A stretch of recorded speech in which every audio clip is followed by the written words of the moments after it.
Saddam Hussain hero या फिर जल्लाद? सद्दाम की मौत के कई साल बाद भी आज ये सवाल बरकरार है, क्योंकि सद्दाम का नाम सुनते ही किसी को बहादुर नेता की छवि याद आती है तो किसी को एक बेरहम तानाशाह।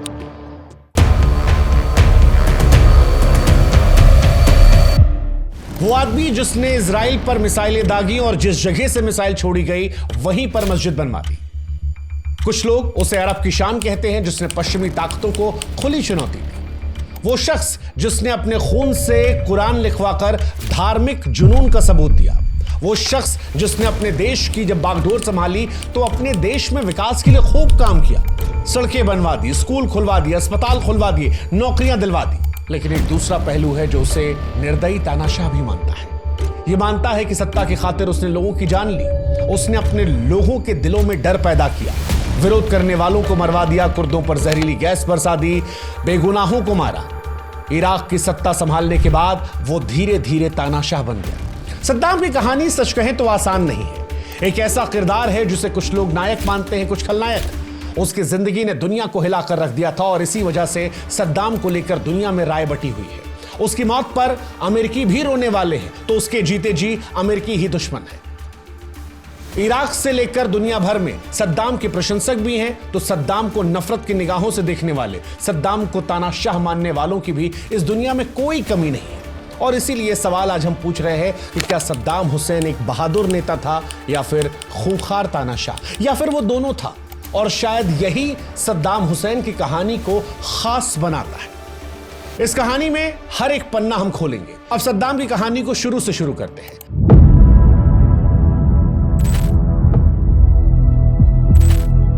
सद्दाम हुसैन का जन्म 28 अप्रैल साल 1937 को इराक के तिकरित के पास एक छोटे से गांव अल अवजा में हुआ।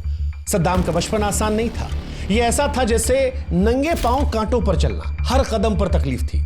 सद्दाम जब छोटे थे तब उनके पिता का निधन हो गया। उनकी मां ने दूसरी शादी कर ली। सौतेले पिता का बर्ताव बेहद सख्त था। छोटा सद्दाम अक्सर मार खाता, डरा रहता, गांव की धूल भरी गलियों में घूमता रहता। लेकिन सद्दाम को इन परेशानियों ने तोड़ा नहीं, बल्कि उसे भीतर से और मजबूत बना दिया।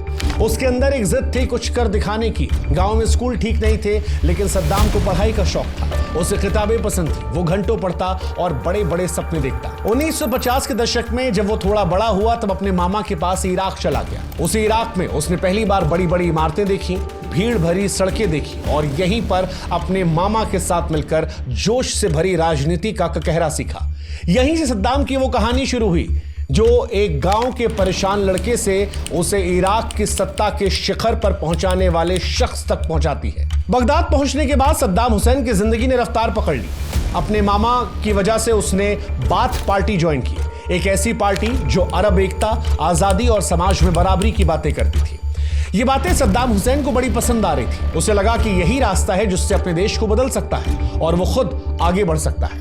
साल 1959 सद्दाम ने पहली बार एक बड़ा कदम उठाया और एक साजिश में शामिल हुआ। मकसद था उस समय के प्रधानमंत्री अब्दुल करीम कासिम की हत्या करना। हालांकि सद्दाम की कोशिशों के बावजूद यह साजिश नाकाम रही।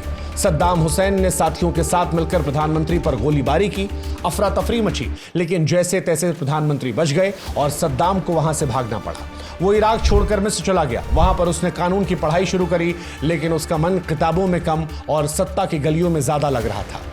फिर साल आया 1963 जब बाथ पार्टी ने इराक की सत्ता पर कब्जा कर लिया। ये लगा कि जैसे सपना सच हो गया हो, लेकिन यह सरकार ज्यादा दिन नहीं चल पाई और पार्टी को हटना पड़ा। इस दौर में सद्दाम को जेल भी जाना पड़ा, लेकिन जेल की सलाखों के पीछे भी उसका सपना जिंदा रहा, एक दिन इराक का सबसे ताकतवर इंसान बनने का सपना।